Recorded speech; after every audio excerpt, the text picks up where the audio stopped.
This episode of Shootin The Shiznit is brought to you by WeHaveMerch.com. WeHaveMerch.com.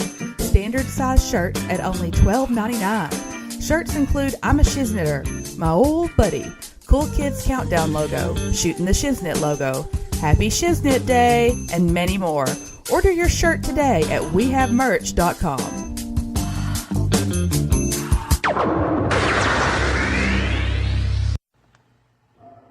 Glowing Hearts knows that you have a right to choose any in-home provider you wish. At Glowing Hearts, committed to caring isn't just a tagline, it's a promise to their clients, employees, and communities that they have the honor to service in Pemmican, Dunklin, New Madrid, Butler, Scott, Mississippi, Stoddard, Wayne, Bollinger, and Cape counties. For more information, contact Glowing Hearts at 844-390-3735 in Marston or 573-803-2716 in Cape Girardeau. Glowing Hearts, committed to caring. Have you listened to episode 112? That's right, 112. That's last week's Cool Kids Countdown. It's Lance and BT do the news. It's all the fun news items in April of 2018. That's right. Here's a clip. Download or listen to all the archives at stspod.club.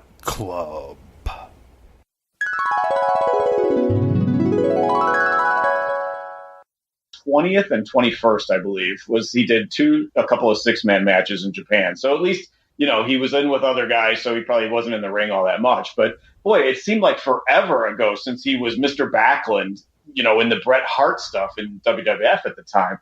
That seems like forever ago, and that seemed like he was ancient, you know. So, and then when he came back for the Darren Young stuff a couple years ago, doing the Make Darren Young Great Again bits. He seemed even older. I mean, obviously he was older, but he seemed like ancient at that point too. So I am just mind blown that he wrestled at 68. And I'm guessing that he probably wrestled in trunks too, because knowing him, you know, he was wrestling in trunks even as, you know, as recently as some of the stuff he did in WWF. But I mean, I can't imagine. Like you said, kudos to him. Good for him that he's still able to do it at his age at 68. So speaking of age, at number 6, we have Scott Steiner winning a belt at age 55 in 2018. And you know what? I absolutely loved it. This match, I got to watch the pay-per-view. Steiner did a Frankensteiner from the top rope. Almost killed him, his damn self. But Conan told the story that they talked about doing this, and Santana was kidding around in the dressing room about trying to convince him to do it. And then after doing it, Steiner actually told him that it took a hell of a lot out of him to do that. Man, you know, I don't know. I may be the... 5, 4, 3, 2, 1, 0. Let's start the party. And she says, I wish that I could be like the cool kids, 'cause all the cool kids, they seem to fit in. I wish that I could be like the cool kids, like the cool kids. Hey, everyone, I want to welcome my old buddy, Mr. Divine Lance LeVine. I stole that from... Not that old. Yeah. No, not that old. If you add me and you together, we're going over 100. So good gosh. So let's. You're 70? Holy shit! I didn't know that. You look good for 70. Folks, don't let him fool you. Hey, I want to put over. Wait, we're in the Johnny Cake Studios in Chicago. You didn't even give me a chance. We're in the Johnny Cake Studios. Johnny Cakes. What the hell right. is that? Live we're appealing to your southern demographic. Oh yeah, okay. I don't even know what a Johnny Cake is. That's pretty bad. We do Little Debbie's. Now, I know who Little Debbie is. You know, I ate so many Little Debbie's, she was like my date for the prom, you know? Wait, the pastry or some other Little Debbie? Oh, yeah, well, you know, we didn't have...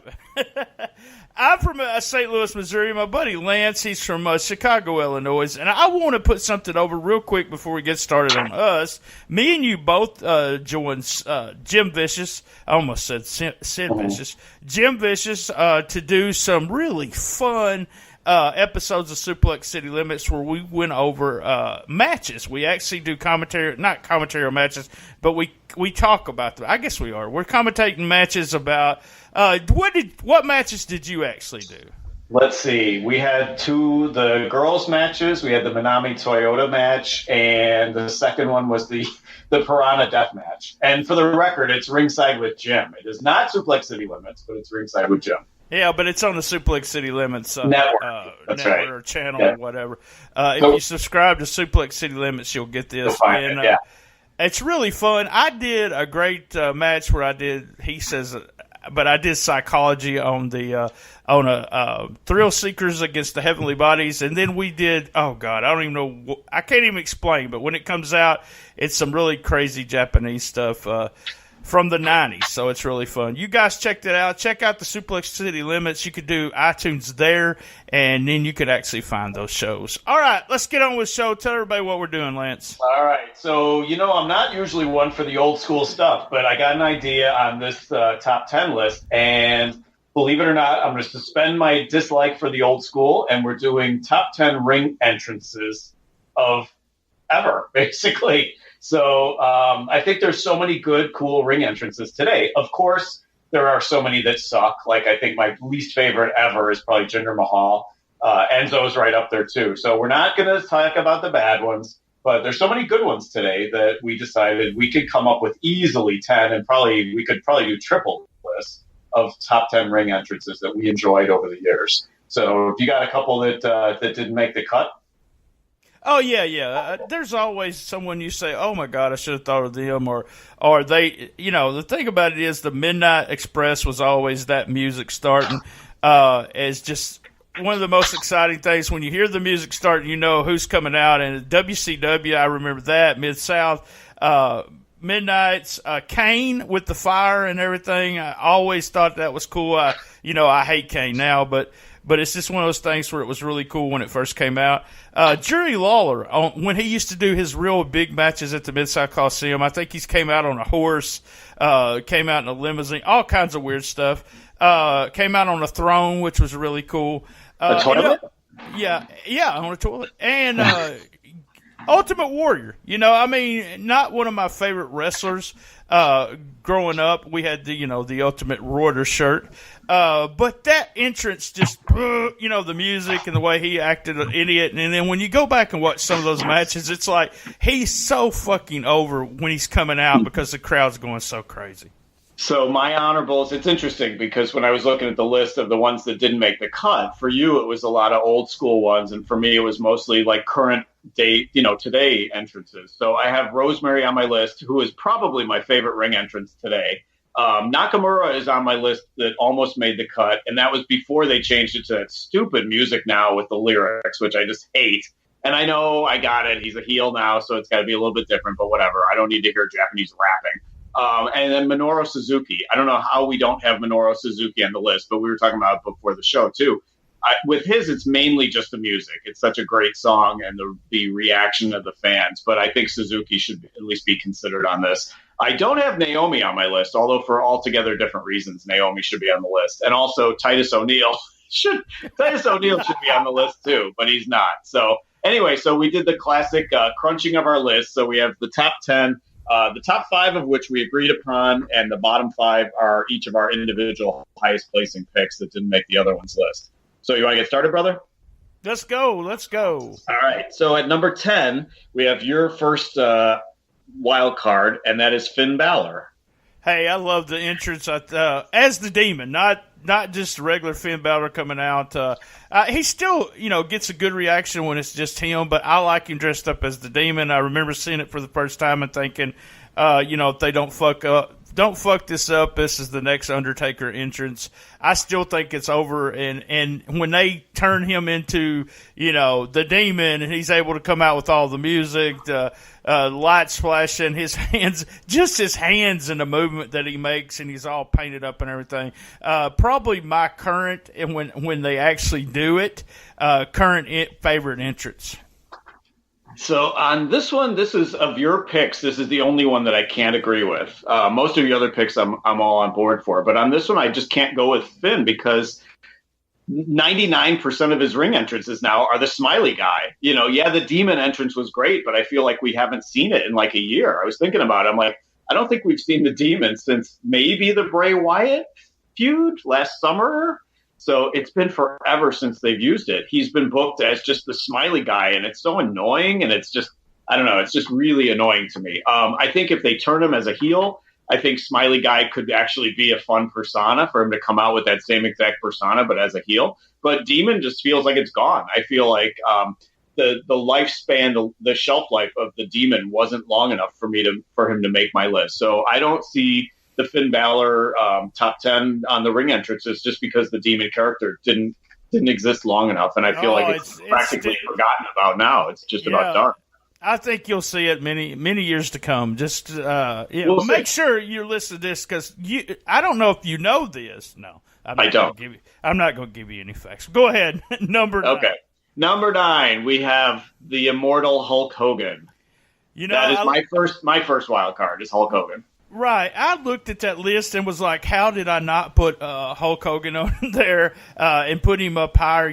I think, and we talked about this right before we went on, and you go, wait, save it for the show, was that I seen Hogan in Memphis live. He was at Blythe, Arkansas. He's this huge blonde guy with a heart. His chest hair was a heart.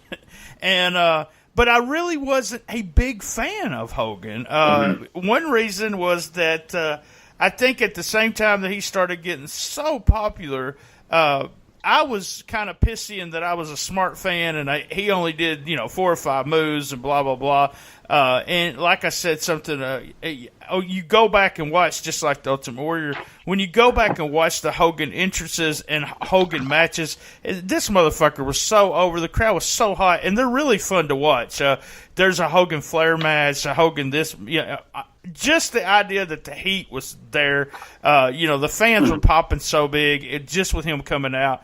Like I said, I think number 9, him being not at number 9 instead of up close, was because of just me not being a huge fan of Hogan. Yeah, I mean, for me, Hogan had to be. It was a no-brainer to be on the list.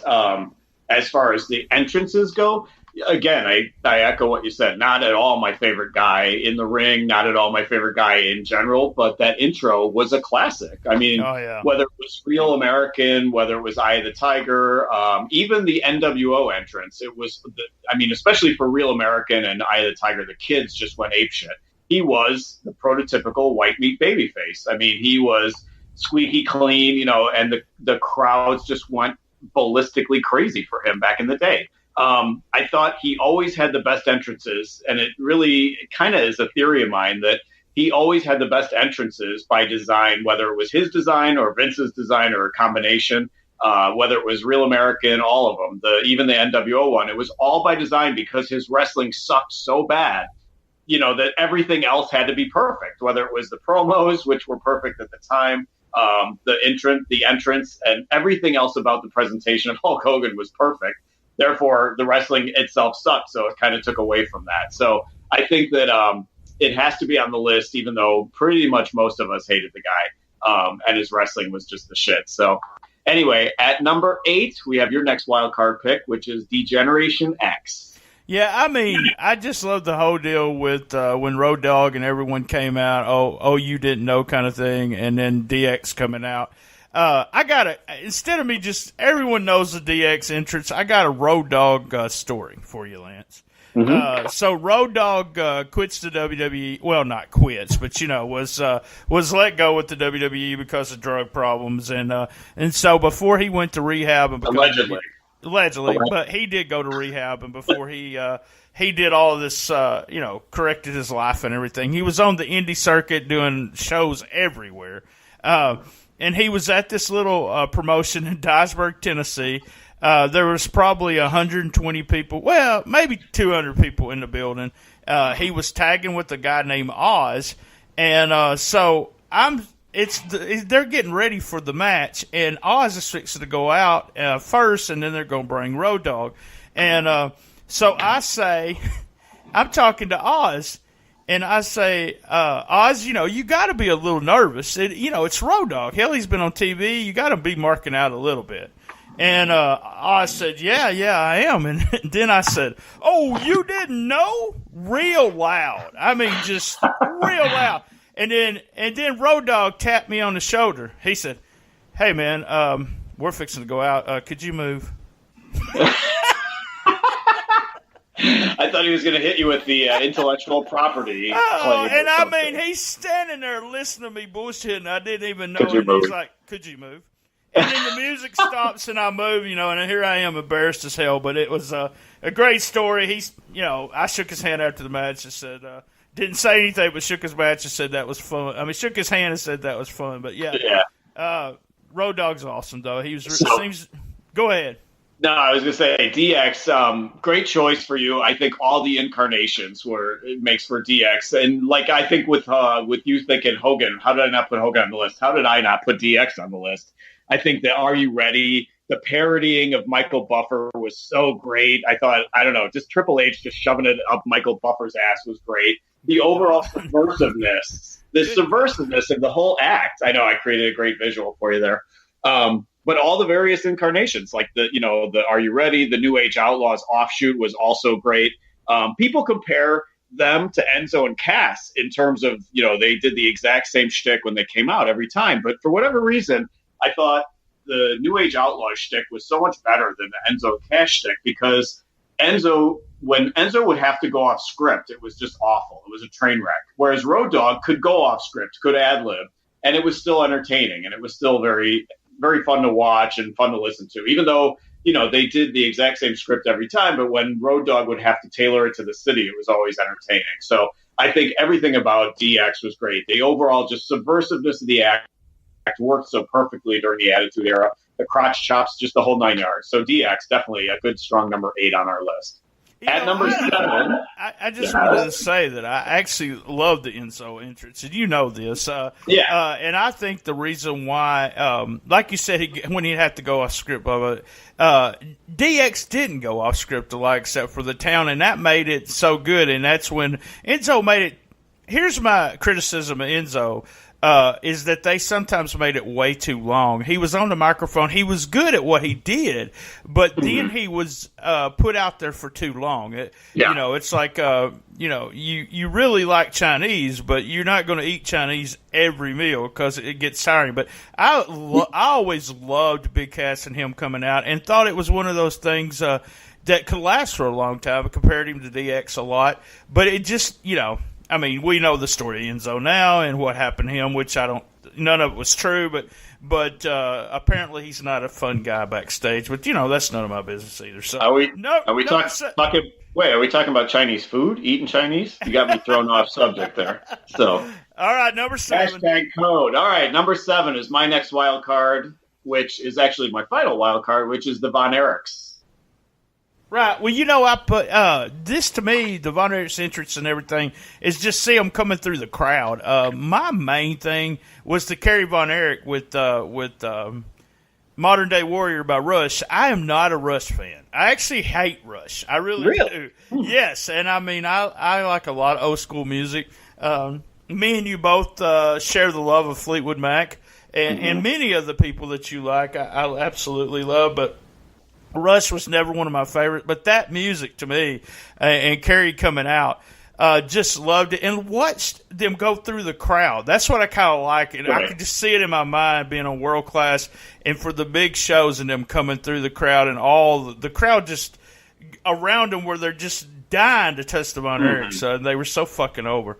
But this number 7 was for me. That's almost perfect place for them. Yeah, I was a huge Von Erichs fan. I think it was because I first started getting into wrestling right about at that time when they were so wickedly hot in Texas. So for me, it was mainly Kerry and Kevin.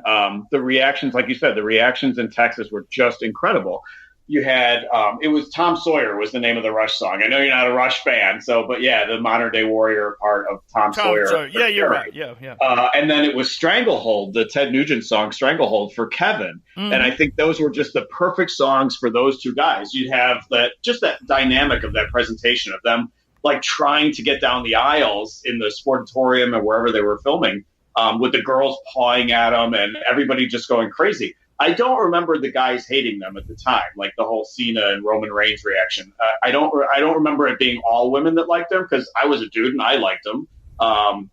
Maybe the guys were Freebird fans. I don't know. And speaking of great ring entrances, we don't have the Freebirds on here. But I think maybe the guys at the time, maybe some of the older fans can remember that and tell me if the Von Erichs were actually liked by the men as well. I didn't really get to see David Von Erich much. I think he died like right before I started really getting into wrestling. There was the Lance Von Erich, the Mike Von Erich. I think there was a Chris Von Erich. None of that even mattered. It was mainly the whole package was Kerry with the looks, Kevin with the energy.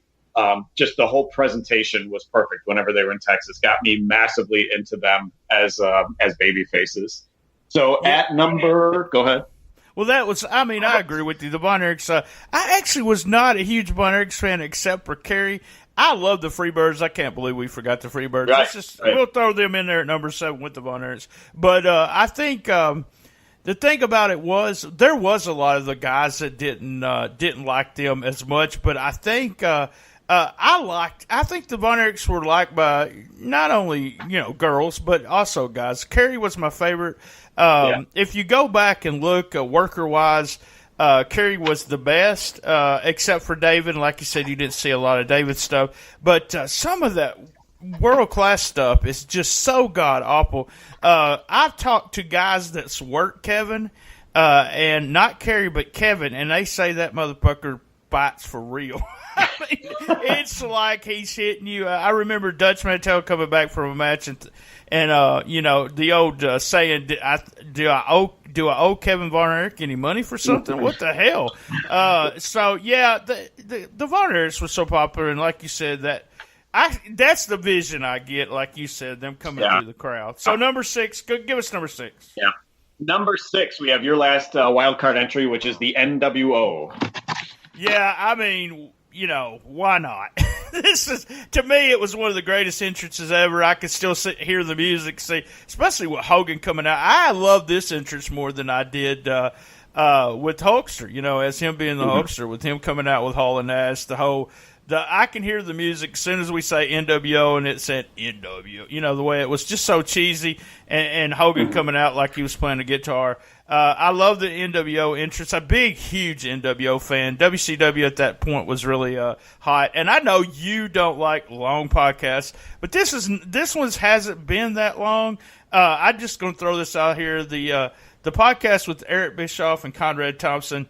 Guys, if you were a WCW fan and you were like, oh, WCW is better than WWF, and you was watching WCW, and then all of a sudden you decided that the WWF was actually better, or WWE, whichever one you want to call it, and you switched over like tons of people did. And me and you talked about this. We were still watching both of them.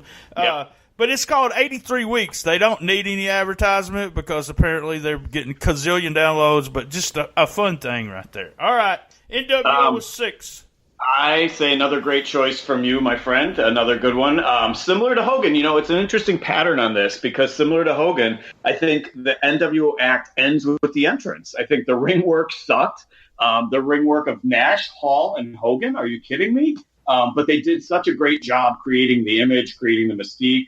And it was all in that ring entrance, so that's why the ring entrance really resonates with us now, because like what happened after the bell rang was nothing special. I think what took away from it too a little bit was there were too many derivatives. I think they went with there was the NWO black and white, there was the LWO, there was the Wolfpack. I think that the whole concept just got watered down. And then by the time they brought it to WWE, forget about it. But you're right, the classic NWO entrance, that made Nitro must watch on every Monday night. You had to watch because you wanted to see who were they going to fuck up next. Were they going to lawn dart Rey Mysterio? Were they going to spray paint Sting?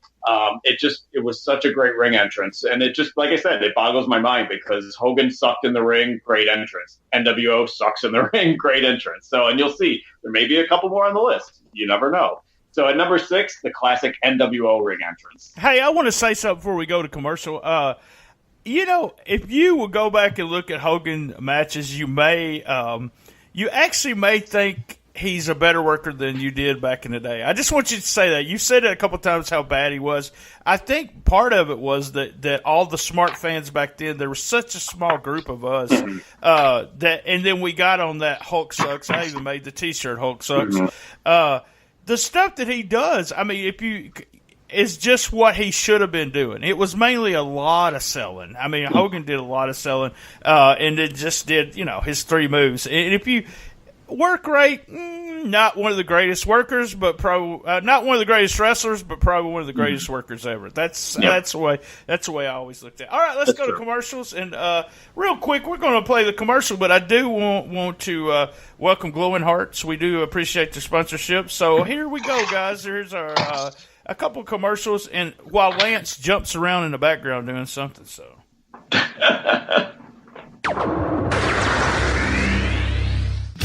80s Tees is the leading online retailer of officially licensed t-shirts, specializing in retro movie, music, TV show, video games, comic book, and cartoon t-shirts. 80s Tees has you covered. They have everything from G.I. Joe, Seinfeld, and Back to the Future, as well as 152 different classic wrestling shirts. Plus, free shipping on all orders over $50. Visit them now at our link, tinyurl.com/STS80stees. That's tinyurl.com/STS80stees. Visiting them at our link will cost you nothing extra, but it will help support this podcast.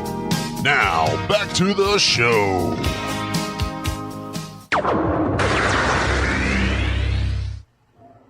Glowing Hearts knows that you have a right to choose any in-home provider you wish. At Glowing Hearts, committed to caring isn't just a tagline, it's a promise to their clients, employees, and communities that they have the honor to service in Pemmican, Dunklin, New Madrid, Butler, Scott, Mississippi, Stoddard, Wayne, Bollinger, and Cape counties.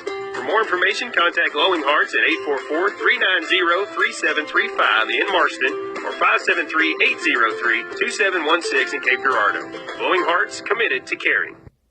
All right, we're back. We're back with Lance LeVine. Hey, we're going to start with we got 5 left, so let's get started there. You're not going to play that Page clip again, are you? You said you were back. Not today. Not today. All right, good. There may be some. I'm back. Hey, I didn't even think about that. All right. So go ahead. Number 5. So at number 5, now we get the ones that we agreed upon. So these are the top 5 ring entrances. So at number 5, we have Bill Goldberg. Yeah, I mean, when we talk about ring entrances, if we didn't include this guy, I mean, you can say what you want to about his work. Again, we just talked about work rate. Here's a guy who got over. I mean, he really did. It was, the winning streak. I love the smoke. I love the music playing. It was perfect. This is one of those ring entrances that helped get him over. You see the other way around where they're already over and they got a good ring entrance. This helped him be who he was, and everyone wanted to. Goldberg could have saved WCW maybe at one point. He got hot, and I mean the product was still hot at the time. So yeah, Bill Goldberg.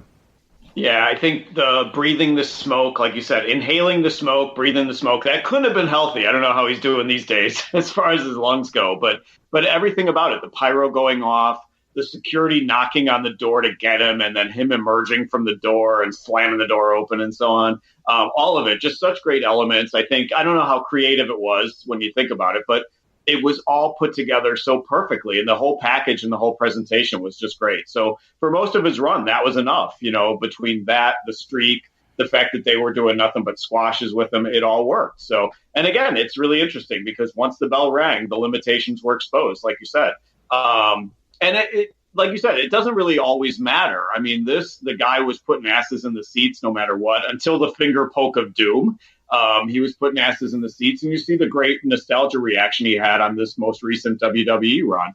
So Bill Goldberg has got to be on the list, even though, not thought of as far as being a work rate Hall of Famer. But as far as a ring entrance goes, that put him on the map for sure. So number 5, Bill Goldberg. Number 4.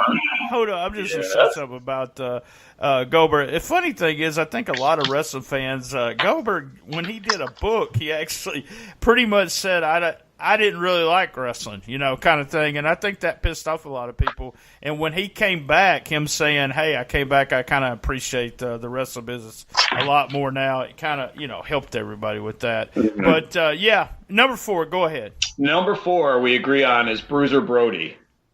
Yeah, I mean, you hear the song. Here's what I can remember about Brody is just coming through the crowd, the Japanese crowds, and they were running like he was Godzilla. I mean, that's just, I mean, and the music went right with it, with the chain and coming through the crowd, and just, he was one of those guys that you had the entrance, he hit the ring, boom. I mean, it's almost like the entrance, matched his ring work in the sense that he was just going all over the place in the ring. And if you watch a Brody match, I remember watching lots of Brody matches, and everybody was like, Brody's awesome, blah, blah, blah. And I was thinking, I know people are going to go, what the hell is he talking about? He was overrated. But after a while, you notice Brody, even at the way he wrestled all over the place, he was flawless. I mean, you didn't see him actually mess up. But it started with the song starting and then him coming to the ring with the chain. Yep, it was the Immigrant song, the Led Zeppelin Immigrant song. And this was great. It was so great. So back in the day when they could actually use real songs in the ring entrances and not have to worry about royalties so much. But you're right, the chain swinging for sure. Chairs going flying, the fans running away scared. It was great. And all the Japanese clips, like you said, everybody scurrying away. And I think there was a lot of that in Puerto Rico, too, when he was working so much down there with Abdullah. Right, yeah. But I always loved Brody. I thought the brawling, obviously, the 100-mile-an-hour type act, like it was just all full steam ahead no matter what. The huss, which made no sense whatsoever. The boots, I mean, everything about him, the whole presentation, he was just the prototypical brawler. So I remember like other people trying to mimic that act. There was the Nord the Barbarian and others that tried to mimic the act, and it never even came remotely close. So much missed. I don't know what he would have been doing had he survived, 20 years later. I don't know what he'd be doing today if he was still around, and I don't know how much we would have enjoyed it, but I'm sure we would have enjoyed it. But just like you said, Bruiser Brody, just the crazed, maniacal ring entrance that just made it so entertaining for all of us. So at number 3, we have Animal and Hawk, the Road Warriors. Yeah, I think just from the point of TBS, not even where they started, it was the music, it was the TBS show is what got me into the Road Warriors. Go back and watch that shit. These guys were so fucking green. I mean, they killed those guys. They killed the jobbers. They hurt them. I mean, they really did. Just two big, steroid monsters allegedly, and they just. That's what got them over to me. The makeup, they just look so different. They were like, to me, they were like. Even though they sucked in the ring, the entrance is what got me. And I think part of it was the matches lasted, 10 seconds at the time. But, just hearing the music start, even to the end, I really liked the Road Warriors. Yeah, I mean, for me, I was lucky enough because I was in Chicago and I started becoming a fan like right around when they were coming up. So I got to see them in AWA when there was like their glory days. I think it was their glory days. They did great stuff, like you said, in the NWA. But live for Iron Man coming on in the Rosemont Horizon at the time, for when they were working in the AWA, it was just classic. I mean, they blew the roof off the place every single time. And they were brought in as heels. The crowd easily and quickly turned them baby faces because, like you said, everything about the act was unique at that time. The mohawks, the face paint, the fact that they were jacked to the gills, allegedly. The leather, the song, even fucking Paul Ellering coming to the ring with the Wall Street Journal rolled up, even added to and enhanced the act. You had the smart guy that was, managing the two muscleheads. So it was perfect for the times. Like I said, I think the AWA was their glory days because that's where I got to see them live so many times. Like that was back in the time where we could have like first and second row seats easily to those shows. So for me, that was the glory days. I think the NWA stuff was great too, obviously, like you said, the quick squashes and everything. But when they went to WWE, WWF, I thought it was that's when they added Rocco to the act. And I think Tammy Sitch was in the act for a while there too. So it kind of went downhill quickly from there. But the Road Warriors, definitely that ring entrance with Iron Man was a classic. So do you think people know where we're going with 1 and 2? You think they know the order? Yeah, I think we got a bunch of. I apologize, guys. It seems like some microphone feedback. I don't know if you'll hear it, but I do apologize if you do. Yes, I think everyone knows what 2 and 1's going to be. So I think they know what 1's going to be. But at number 2, we have Stone Cold Steve Austin. I mean, you hear the glass and him coming out. I think what was so fun about his entrance was, the beer. I mean, him coming, he done all kinds of variations of it when he was feuding with Vince, but I really like just him coming out. The guys throw the beer to him. He drinks. He hits every four corners. We didn't even bring The Rock up in our entrances. He always had a fun entrance, but to me, The Rock was just the same thing over and over, but Stone Cold always had something a little different to me. He was either catching a beer, or dropping it, but he was drinking the beer. That was what the cool thing was, and he's still, last couple times we've seen him, he's doing the same thing. Just a great entrance, and I think the pop that you got from, from the breaking the glass, just from that point of hearing that song, and Stone Cold was very short. People don't realize, but kind of a short-lived career when it comes to how long he was popular. Not he got hot and it was like a 5-year, 6-year run there. But at one time there were so many shirts being bought. It was you're talking Marks, you're talking Smarts, you're talking guys on the street. Everyone was wearing the Austin 316 shirts. Just crazy. Just crazy. Yeah, I think, like you said, the breaking the glass, that says it all. They still, what's really interesting to me is I was listening to a podcast the other day, and it was two guys that were talking about ring entrances, and they were saying how they're like beating themselves up trying to come up with something that's even remotely as close to as hot as the Stone Cold, the breaking the glass ring entrance was. So to this day, wrestlers are still talking about what can they do to try to emulate the success that Austin had from his ring entrance. So as soon as that sound happened, the people went apeshit. I think he's obviously, I would say possibly the greatest anti-hero of all time in professional wrestling. So, and then there was nobody that hated him. Nobody hated him. Again, we're talking about the fan, the babyface backlash. When they turned him face in the double turn with Bret Hart, I don't remember anybody ever not liking Austin, whether it was the work rate fans or the character fans or whatever the case may be. The turn was idiotic, obviously, and they quickly forgot about that. And it's not even remembered to this day very much. But I think just everything about the Stone Cold presentation coming into the ring, like you said, the beer getting thrown to him, and he never missed one. That's what amazed me in the ring. He never dropped one. The guy could be like throwing it to him from behind and he'd catch it. So, but the jeans, the way he mouthed off mic, you'd see him approaching the ring, mouthing off, and you wouldn't be able to hear anything. Just the way he moved his head, just like mouthing off so much as he came to the ring. And obviously the song, all of it, just amazing. So obviously at number 2 we have Stone Cold. Hey, hold on. Before we get to number 1, I've got a Stone Cold story. How about this? This is so stupid, but this is one of the things I think about. So I worked at a factory. We had a Halloween contest. So Stone Cold was so hot at this time, all right? So everybody's dressed up. You have your typical, witch, all kinds of crazy shit. Halloween. I dressed up like a woman because I always like doing that anyway. But some guy. Just another Saturday night. Some guy was wearing jean shorts and a black T-shirt. And so you know where this is going. I asked the dude, why didn't you dress up? I'm just having fun. Why did you not dress up? He goes, well, I'm Stone Cold. I thought it was if you could see this guy, he had hair, glasses, nothing, and at least he could have got the Austin 316 shirt. I was like, "Fuck, why not? At least get that shirt." But yeah, or a bald, a skinhead wig or something. I knew you were going to say he didn't shave his head. That he had hair. So yeah, obviously. Oh, so okay. All right. So that takes us to our number 1 ring entrance of all time, and it has to be, without doubt, The Undertaker.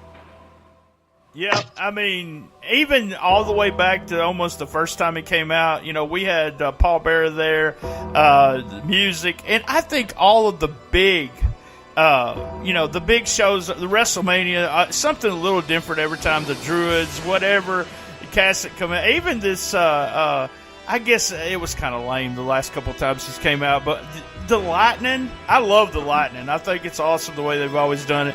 There's no better entrance, I think, in the history of, and this number 1's the reason why. than having the Undertaker come down. Hear the music, the gong, and just have him coming down. Yeah, I mean, legendary, just legendary. And all the various incarnations worked, and you kind of referenced some of them, but all the various incarnations worked, and they added more and more to his persona. There was the classic with Paul Bearer, and I think it was DiBiase right before that. The biker American badass gimmick, that worked, when he came to the ring on the motorcycle. And then back to the classic again without Paul Bearer, unfortunately. Obviously, it goes very long. It's become kind of a running joke for us that, the ring entrance is going to be longer than the actual match. Right. So, but it's one of a kind, regardless. It's one of a kind, and it'll be looked back on, 25, 30 years from now as being classic, memorable ring entrance. I think every element about it, the smoke, the music, obviously the gong, his portrayal of the character, say what you will about his limitations, but his portrayal of the character was just perfect, playing to his strengths. Just a classic act from day one, and the entrance was just perfectly done every single time. His ring work always varied depending on the opponent, but the bottom line is the intro was magical. And one thing that I always liked that you didn't mention, it's such a little thing, but something that always enhanced it for me with his entrance was the announcers always saying, "Did it get cold? It got cold in here." They would always reference how the building just dropped like 30 degrees or whatever the case may be. Awesome. So the fact that they added that just added a little bit more to it. So Undertaker, the number one ring entrance in our book of all time. Now, I want everyone right here before we end the show, Lance, you don't know anything about this, but, I was able to build a time machine. I want you to know this. I went forward in time. Wow. And I want to tell you what the top entrance is, who the top guy coming out is 20 years from today. Enzo? The Kanellis baby. That's right. It's the Kanellis baby. We got to find a way to work that Kanellis baby in every show. So that was well done, my friend.